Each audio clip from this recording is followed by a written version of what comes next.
Lee Cowan now on a man who turned a loved one's death into something everlasting.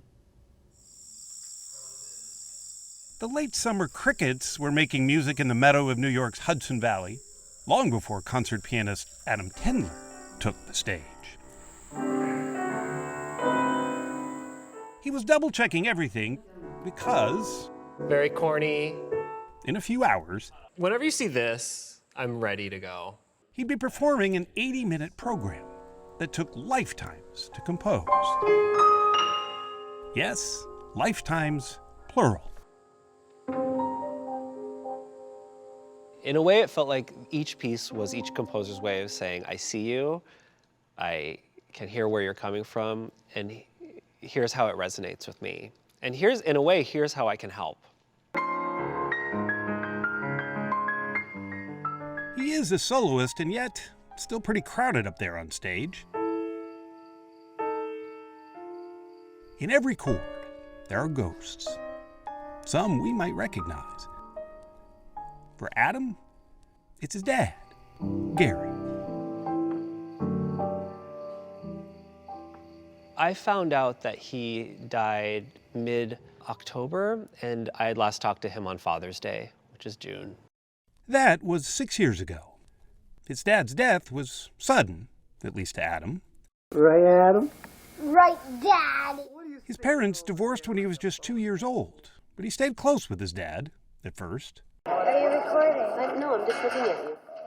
But as Adam got older and his father remarried, their paths crossed less and less. It wasn't like you resented your dad. There was just kind of a distance, kind of almost a mutually agreed upon distance, right? Yeah, it wasn't like a rift so much as a drift. And we both allowed that to happen. We still loved each other, but at a distance. Much to Adam's surprise, on a cold New Year's Day, in the parking lot of a Denny's, his stepmother handed him an envelope. Turns out his dad had left him some cash. Wasn't much of an inheritance, but to Adam, it was sacred. This is his inheritance, so putting it toward my credit card, that's so ephemeral, it's just gone, you know, or even putting it toward a vacation or something. Nothing felt right. Mr. Virtuoso. Music, however, always felt right. It gave him purpose. And music became a life raft in an angry sea of bullying. Everyone made fun of my gay voice and all of this and that. And it was pretty relentless. And so I started to really invest in music as sort of a refuge. That refuge was a revelation. Adam had talent, a lot of it. He'd go on to earn a Grammy nomination for his contemporary, sometimes experimental work. If you're a cutting-edge composer these days, you want Adam to perform your pieces. But few expected he'd solicit their work so specifically and so personally via an email. I have decided to commission piano pieces from composers whom I care about and whose work I admire. You are one of them. You know, and he said, my dad has passed away. I received this inheritance in the form of $10,000 in an envelope in a Denny's parking lot. Yeah. And I was immediately like, I'm intrigued. Tell me more. His inheritance went toward paying 16 acclaimed composers. It's really just very cool to have us all in the same space. Some of whom joined us at the 92nd Street Y in New York. They and their music became Adam's grief counselors, in a way. I was very upfront with them. Like, this is a bit selfish on my part. I need to figure out a way through this grief. Did you know what kind of response you'd get? No, I didn't know if anyone would say yes. Everyone said yes. It was a really rare email to get as a composer, something that was so open and vulnerable and raw. Multi-instrumentalist Angelica Negron, as well as Pulitzer Prize finalist Chris Cerrone, were both honored, but still a little tentative. I was sort of avoiding writing this piece, honestly, and then very unfortunately, my dad passed away right as I was about to start writing it. Then there was two-time Grammy nominee Missy Mazzoli. My own father passed away about 11 months ago, and all of a sudden, I had a totally different perspective on the whole project.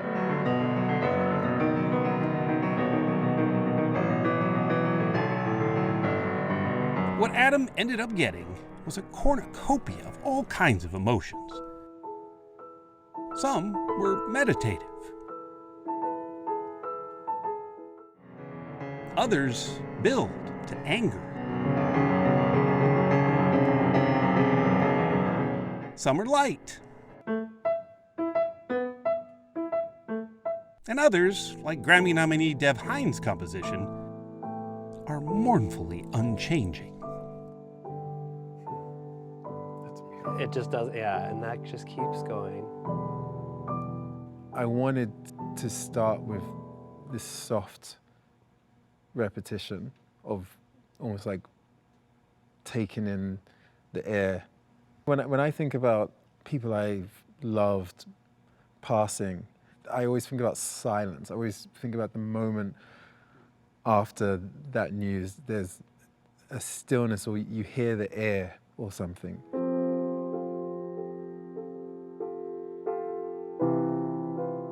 Do you get emotional? Oh, every time. I get emotional every time. I have to let myself become that vulnerable, or else it's just sort of a cabaret of grief, which it's not. Adam Tendler took a strained relationship and turned it into something that actually relates to everyone. His father is in the music, but so is mine, maybe yours, your friends. Death is a universal end, and yet for Adam Tendler, it was also a beginning. I'll be playing these pieces for the rest of my life. You think? Oh yeah. You know, we don't learn a Beethoven sonata so that we conquer it. You learn a Beethoven sonata so you keep it, and you watch it mature, and you watch it evolve. That to me is grief.